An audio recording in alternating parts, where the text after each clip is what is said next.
Welcome to the Business Spotlight podcast. My name is Kay Cote, and I'm your host on today's episode. And today I have Mike Weigand, co-owner and CEO of Cornerstone Partners Realty. He's going to share about his business, his journey to business ownership, best practices he's learned along the way, and maybe some challenges that he's faced to give you that inside look to what it's like to run and operate a business. If this is your first time on our channel, be sure to like and subscribe when we drop episodes like this. All right. Well, it's nice to meet you, Mike. Thanks so much for being on the show. Yeah, absolutely. I appreciate the invitation. Well, I'd love to learn about your business, but first, I'd love to share a little bit about you. So feel free to share a bit about yourself. Yeah, so we're here in Austin. We've lived in Austin for 32, 33 years now. We've got three kids, my wife and I. We went to school here in Texas and then just moved to Austin after graduation. So we've got three kids. The youngest one just graduated from Texas Tech. And so that was a big day. And he just got his own apartment with some friends. So that's a plus. But we've been here, seeing Austin change over those 30 plus years. But I don't think we would want to live anywhere else. Well, that's incredible. Congrats on your youngest now graduating college. That's cool. Yeah, it certainly makes me understand and feel a little bit older than I probably should. One of those crazy feelings like, where did the time go? Yeah, yeah. When he moved into his first apartment, yeah, it was that day was a little emotional, but yeah, also a little eye opening. Like, wow, okay, I guess I got to get my act together and grow up a little bit. Oh, I completely get it. Yeah, that's like when my parents dropped me off for into my first apartment and moved me in, and it was the same thing back when I was in my college days. Yeah. Oh, well, excited to dive in and learn about your journey in business as well. So, how did you get started with the business? Was there a big aha moment, or is it something you always wanted to do? Yeah, so I've been in real estate now for 13 years or so, 13, 14 years. My first career was I was a PGA golf professional. So I helped run different courses around the Austin area. It was great, but there's kind of a ceiling to how far you can take that. And at the kind of encouragement of some friends and business associates, they thought that real estate would be a good change for me. We used to joke in the golf business that if you ever get out, you either do insurance or real estate. And I don't think I could do insurance every day. So got into real estate, just started at the bottom like everybody else, and did some training and worked my way up the ranks. Got in with a great company and worked into being one of their top salesmen, and then into being a team lead, and then eventually CEO of that company. And then when it was time, the owner of that company decided he wanted to do something different. And so he approached me and said, "Hey, would you ever be interested in buying me out?" And I kind of laughed. And then a few months later, he came back and said, "No, I'm serious. Would you ever be interested in buying the company?" So I ended up buying out his equity, keeping the partner that he had and that I have and that worked with alongside for a long time. And so he and I now run the company together. So it's been an interesting journey, but it certainly took a lot of work to get to here. Wow. Well, it is such a cool journey, especially how you worked your way up to be the owner of the company. I think that's really incredible. And so, yeah, you must have had like it must have just hit like, wow, real estate just was a good fit. Like, did you know right away, or was it kind of like, I don't know about this Well, real estate thing? yeah, I kind of knew when I first got in that I enjoyed it. And, some people in the Austin area would joke with you that, like, yeah, Austin real estate is a pretty good place to be, which normally it is. I would tell you that this year and probably the last 12 to 18 months has been a little more challenging. Uh, Hmm. but that, there's ups and downs and it comes with the territory. But no, I knew from the moment I got in and started to work alongside people and started helping folks with what turns out to be like the biggest financial decision for most folks in their life. And so if I can walk alongside somebody and give them some good info and kind of hold their hand as they make some good decisions, then if we get to the end of the transaction and everybody's happy, then that's usually pretty satisfying for me. Oh, that's super cool. Yeah, yeah, think about homeowners. That is like most people's biggest purchase, or their very substantial purchase in their lives. And looking at your team now, I'd love to learn about your team. How many team members do you have currently? And do you have other agents under that, or are they kind of more of like on their own, or how does your company structure that? Yeah, real estate, a lot of times for a lot of folks, it ends up being kind of an independent world. There's a ton of folks out there who just do this, and it's just them. One of the things, so my world, I came from a sports background all the way through high school and college. So being a part of a team environment was important for me. I think for some folks, being on their own is great. For me, I kind of needed to be around some other high achievers to help kind of nudge me in the right direction, and then also learn from some of the experienced veterans. And Hmm. so we went, our company years ago, we were really trying to grow, and we went from about 40 team members, and that included inside sales and contract to close and field representatives and marketing professionals. And so there was a ton of folks that we had. We learned over time that there was probably a little better way to do it. So now we've only got 6 people in house where Okay. we outsource a lot of the stuff that we used to do in house. We outsource that stuff now, which has saved us on the expense side of the budget. But it's also allowed us to be a little more focused on what we're good at, which is hopefully talking to folks every day. So we definitely made a conscious decision along the way to be more quality over quantity, Mm. both in our team structure and in how we approached our business in terms of like our clients and the type of properties that we try to specialize in. So that word quality over that phrase quality over quantity has really been a big part of my journey and our journey for sure. Oh, I like that. Yeah, I feel that too. And does that kind of lead into, because my next question is about company culture and your team culture. Yeah, can you share a bit about your team culture? Yeah.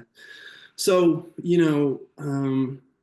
finding the right people, like making that decision to try to be quality over quantity, kind of led us to this point where we really wanted to make sure that the people we were working alongside every day shared the same work ethic and the same values and the same kind of grit that really helps you be successful in this business and probably every business.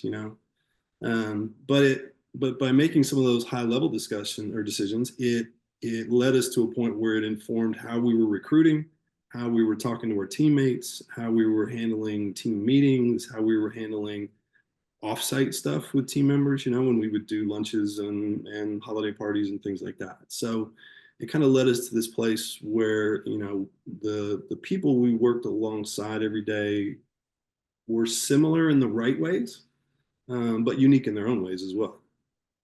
Hmm. I think that's really cool. It's like it shows as you're growing and your company's growing, your team is kind of growing with you. Yeah, I mean, I would assume that's hopefully the case, in any successful business. Hopefully everybody's doing some version of that, right? 100%, yes. So looking at, your last few years in business, I'd love to share a challenge maybe you were faced with in that time, and how did you overcome it? Yeah, I was thinking through some of the stuff that we would talk about today, and this particular topic is one that's interesting because I feel like we're in the middle of that right now. Mm, Those that don't know, the Austin real estate market and really the real estate market around the country about 4 or 5 years ago, coming out of the pandemic, um, there were houses that were selling on the first day, and for well over asking and that kind of thing. So during that period of time, even inexperienced agents could get a lot of deals done because there was so much demand and so much money flying around that it made it worth it, right? Well, the right. last 18 months has been the biggest challenge I've had since I've been in real estate. And a lot of that has to do with the market in general and some of it the world in general, really. There's a little Mm, bit of uncertainty going on around. But at the same time, folks are still interested in trying to sell houses. But right now, it takes a little more effort and it takes a little more creativity and a little more grit. I think there's this perception out there that real estate agents just kind of show up and stick a sign in the ground drive around in their black Mercedes and go on vacations, and that's how real estate agents work. But candidly, I would tell you that it is way, way more than that, and it takes a lot of work. So right now, you ask like, how do we, how are we overcoming it, or how do we overcome it? Mm. I think it's going back to basics a little bit, which sounds cliche, but it really is about kind of getting back to. It's like when you want to get in shape, you got to get back in the gym and start working hard, and that's what a lot of good real estate agents are doing right now. Yeah, and what are some of the ways that you're implementing those like work ethics? Are there like strategies and structures or internal works? Like, how are you doing that currently? Yeah. The At the heart of a good real estate agent, and I learned this the hard way, trust me, it's about how many folks can you talk to. And some days it's just one person. The idea is if I can talk to more people, then build those relationships and then be a resource when the moment comes. You kind of want it to be this moment where husband and wife, John and Mary, are sitting there thinking, hey, honey, maybe it's time to sell the house. Who do we know that's a good real estate agent? Oh, remember we met Mike the other day, or we saw Mike at church, or Mike's a part of the Rotary Club, or Mike plays golf with your buddy, or whatever it is. And so, finding ways to connect with people more and finding ways to have more conversations every day is really at the heart of my. When I wake up in the morning, that's what I'm after. I'm trying to find a way to talk to more people every day. Building those genuine connections and in person is definitely a secret sauce. Like, I think that's a golden nugget of this conversation for, I'd say, business owners across multitude of different industries too. Yeah, I think there's a lot of real estate agents that their one of their tactics is to spend a lot of time cold calling people and and I think you and I both know, like, we get a million calls a day. A lot of them are spam, and trying to be a business owner that is trying to set yourself apart from being part of the spam world, Hmm. it's a challenge. So then you're trying to find ways to connect with people on a real level, whether it's being a part of community organizations, volunteering your time at the food bank, helping out at church. I mentioned like different groups like Rotary Club and all of those kind of folks. Just finding ways to get out there and talk to people will typically lead to some conversations, and it leads to good things. And if somebody calls me and said, hey, I met you at that event the other day and I was impressed. My wife and I are thinking about buying a new house. Can you help? Like, that hits home for me. And that's one of the best moments in my job. Well, thank you for sharing that. That, just shows for whoever's listening to this to just take a moment and listen to that a couple of times through because it's so true. And like kind of looking to the future now, the next 3 to 5 years, where do you see the company growing? Well, hopefully we'll grow as the market starts to become a little more stable again. Mm. Uh, I don't think we're ever going to lose that feeling. I don't want to keep using the phrase of quality over quantity, but I think that's really where we're going to continue to focus. Mm-hmm. We used to be kind of on this transaction treadmill where we were trying to keep up with some of the other groups in town, and we were selling everything. We were selling $5,000 lot unimproved lots, and we were selling $5 million waterfront luxury houses, and everything in between. And so we've really tried to focus on our niche has kind of been higher end homes, luxury homes, waterfront homes, that kind of thing. Mm-hmm. So as we continue to kind of fine tune the focus, making sure that we're working within our wheelhouse, which is, our group is really good at working with waterfront and some of the lakes around Central Texas. Mm. We've really tried to lean into that. And I think over the next few years, we'll continue to drill into that even further. Uh, Mm-hmm. we had a lot of success there, and we feel like we're as much of an expert as you can be on that kind of property. So doing more and more of that will be part of the deal. And then at the same time, I think trying to partner with or draw a handful of folks to us that are like-minded, I think is part of the growth. But it'll be slow growth. There's an Mm-hmm. old thing about be slow to hire and quick to fire, which sounds kind of some people, but we've learned that the hard way, that we really need to be slow to hire to make sure that we're walking alongside the folks who kind of think and kind of want to do their day like we do. Oh, I love that. Yes, that is a great growth mentality too, because you're walking alongside with people that share a vision with you, whether they're in the company or like a strategic partner or somebody else in the that's going to fuel you forward. I think that's huge. Yeah, you said it best. The word sharing a vision, I think that's really what we're after. Whether it's somebody that works with me very closely every day, or somebody that I'm partnering with for long term, third party success or outsourcing or anything like that. It's trying to find some folks that share the same vision. 100%.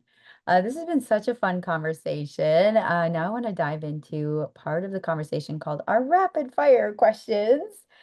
And it's very fun, and the questions are geared for you to answer very top of mind, first thing that comes to your mind.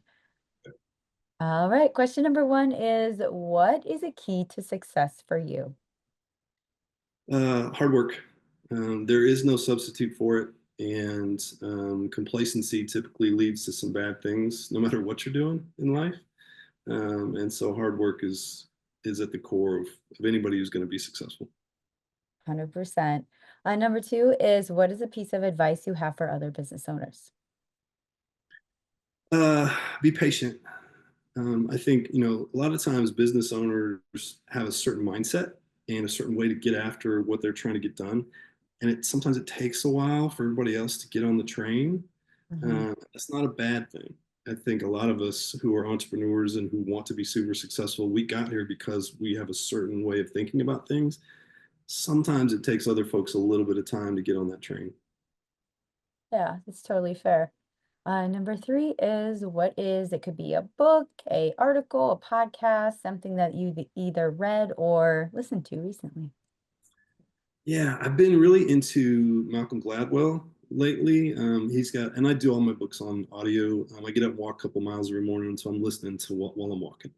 Malcolm Mhm. Gladwell stuff is super interesting just because he's interesting. But I would say, and he's got a podcast as well. But the two books that have made the biggest impact on my life, one is called The 5 a.m. Club.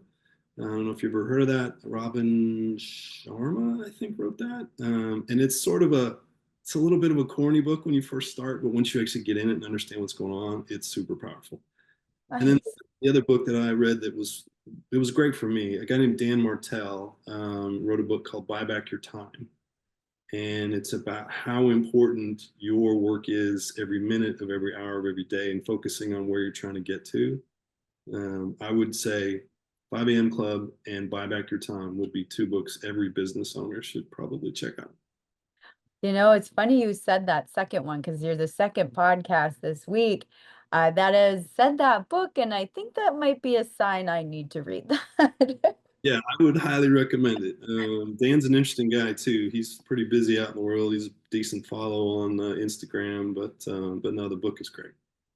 Well, I'm doing some traveling this weekend, so maybe on the plane I'll put that on. Okay, all right. Yeah. Awesome. And the final question in the rapid fire is, if you could wave a magic wand and overnight rapidly improve one aspect of your business, what would it be? Um, I wish I could change the market itself, but that's probably a little too much magic wand work there.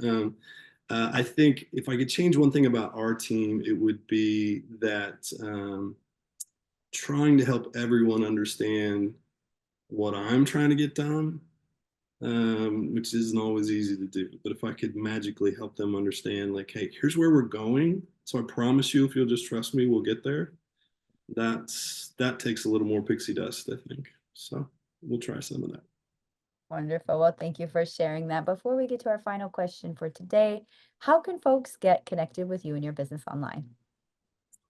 Easiest way is online, of course, cornerstonepartnersrealty.com with the S, Cornerstone Partners Realty. That's probably the easiest. Or you can find me on Instagram, Facebook. Mike Sells Austin is my handle on Instagram and Twitter. And so you can find me on there, and then YouTube channel as well. Wonderful. Well, thank you so much. And for our final question today, what is most inspiring to you today? Um, The most inspiring, I think, stories for me and moments and people are the ones who overcome big challenges. I think there's a perception out there that some folks were just born with the silver spoon kind of a thing. And what I've found over the years is that that's more often than not, that's not the case. So if for me, the things that move me the most are when I see somebody overcoming big challenges. And we all have them, and they're all going to come to us at some point. But it's what you do in those moments that moves me the most, and I think is probably one of the most powerful stories out there in the world. That is incredible. And that inspires me. So thank you so much, Mike, for being on the show and sharing your business story.